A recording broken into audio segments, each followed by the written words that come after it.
बिस्मिल्लाहिर्रहमानिर्रहीम। अस्सलाम वालेकुम डियर स्टूडेंट। आज का हमारा जो टॉपिक है क्रोमेटोग्राफी है। तो क्रोमेटोग्राफी भी एक सेपरेटिंग टेक्निक है। सबसे पहले हम इस वर्ड का इंट्रोडक्शन पढ़ते हैं। क्रोमेटोग्राफी से ये कहाँ से इंट्रोड्यूस हुआ है। तो क्रोमेटोग्राफी दो ग्रीक वर्ड्स क्रोमेटोस मीन कलर और ग्राफी मीन राइटिंग, यानी बेसिकली क्रोमेटोस कलर और ग्राफी मीन राइटिंग, इन दोनों को मिला के वर्ड बना क्रोमेटोग्राफी और इसका मतलब होता है कलर राइटिंग। और ये एज अ एमसीक्यूज पूछ लेते हैं कि what is the meaning of chromatography. तो it's mean as a colour writing. इसे कलर राइटिंग या क्रोमेटोग्राफी का नाम क्यों दिया गया?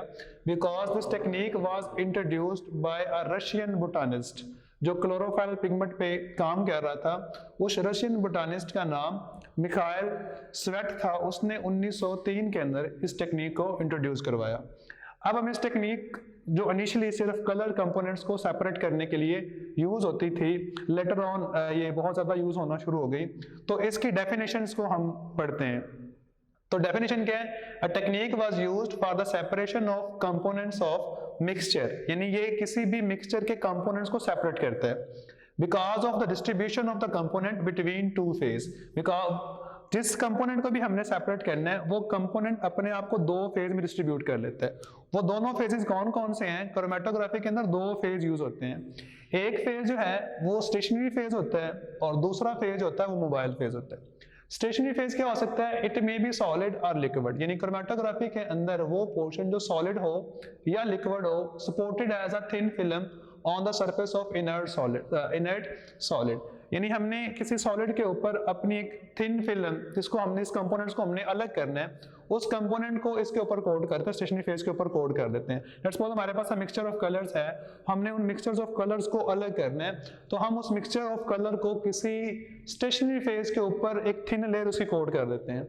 एग्जाम्पल क्या है? एल्यूमिना के ऊपर आप उसको कोड कर सकते हो, सिलिका जेल हो सकता है, चारकोल हो सकता है, फिल्टर पेपर, जिस तरह के हमारे कोर्स का एक हिस्सा भी है पेपर क्रोमेटोग्राफी के अंदर, उसके अंदर हम अपने जो कंपोनेंट, जिन कंपोनेंट्स को हमने अलग करना होता है, उसकी थिन फिल्म फिल्टर पेपर के ऊपर बनाते हैं, जो वॉटमैन फिल्टर पेपर हम यूज करते हैं, और वाटर एटसेट्रा। ये हमारे पास स्टेशनरी फेज हो सकते हैं। मोबाइल फेज क्रोमेटोग्राफी का वो कंपोनेंट है जो स्टेशनरी फेज के ऊपर मूव कर रहा होता है, यानी क्या? It carries the fluid by flowing over the surface of stationary phase. यानी मोबाइल फेज क्रोमेटोग्राफी का वो वाला फेज है जिसमें हमारा ये वाला फेज जो कि एक सॉल्वेंट रखता है वो स्टेशनरी फेज के ऊपर मूव कर रहा होता है। इट मे बी गैस और लिक्विड, ये भी गैस और लिक्विड हो सकता है, depend upon the type of chromatography जो आप यूज कर रहे हो। तो गैस लिक्विड क्रोमेटोग्राफी या गैस और लिक्विड भी हो सकते हैं। एग्जाम्पल क्या है इसकी? ऑर्गेनिक सॉल्वेंट हम यूज करते हैं फर्स्ट ईयर में, जो हमारे पास एक टेक्निक दी हुई पेपर क्रोमेटोग्राफी की, यूज इन पेपर क्रोमेटोग्राफी। तो हम कोई भी ऑर्गेनिक सॉल्वेंट जो कि नॉन पोलर सॉल्वेंट होता है उसको हम यूज करते हैं for the sake of mobile phase.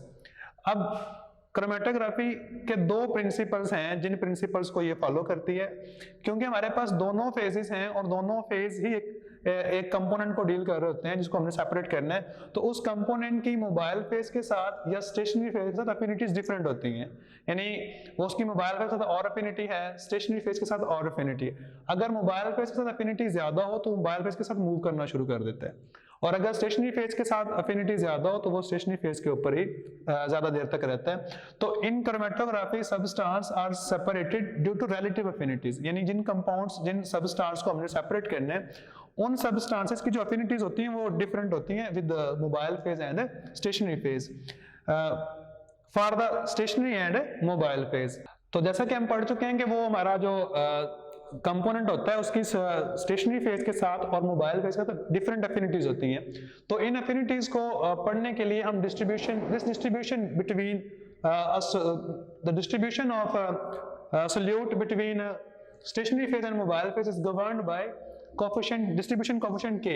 हम डिस्ट्रीब्यूशन कोफिशिएंट के बारे में पढ़ते हैं। के क्या होता है? के is the ratio of concentration of component moving phase and concentration of component in stationary phase, यानी हमारा जो कंपोनेंट होता है वो मूविंग फेज और स्टेशनरी फेज के साथ दोनों की जो रेशियो है उसे हम क्या नाम देते हैं? के।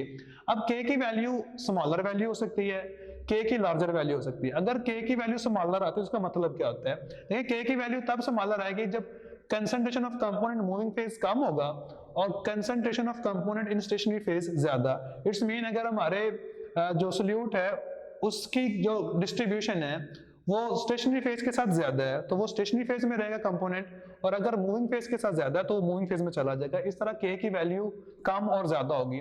तो smaller value of K, component having smaller value of K mostly remain in stationary phase, यानी जिस कंपोनेंट में के की वैल्यू स्मॉलर आती है तो स्मॉलर वैल्यू ऑफ के का मतलब क्या होता है कि हमारा जो कंपोनेंट है वो स्टेशनरी फेज के अंदर उसकी स्टेशनरी फेज का एफिनिटी ज्यादा है। और अगर लार्जर वैल्यू ऑफ के आती है तो लार्जर वैल्यू ऑफ के कब आती है, जब कंपोनेंट की एफिनिटी मूविंग फेज के साथ ज्यादा होगी, यानी जब कंपोनेंट मूविंग फेज का ज्यादा एफिनिटी शो करेगा तो उसकी के की वैल्यू ज्यादा आएगी। तो लार्जर वैल्यू ऑफ के रिमेन इन मोबाइल फेज, या लार्जर वैल्यू ऑफ के mean that components remain in mobile phase. के लार्जर वैल्यू ऑफ के का मतलब क्या होगा कि कंपोनेंट्स की मोबाइल फेज का एफिनिटी ज्यादा है। उसके बाद टाइप्स की बात करते हैं तो क्रोमेटोग्राफी की दो टाइप्स हैं, एडजॉर्प्शन क्रोमेटोग्राफी और पार्टीशन क्रोमेटोग्राफी। जैसा कि हम पढ़ के आ चुके थे कि हमारा जो स्टेशनरी फेज है वो सॉलिड हो सकता है या लिक्विड हो सकता है, तो उस बेस पे हम इसकी टाइप्स भी बनाते हैं।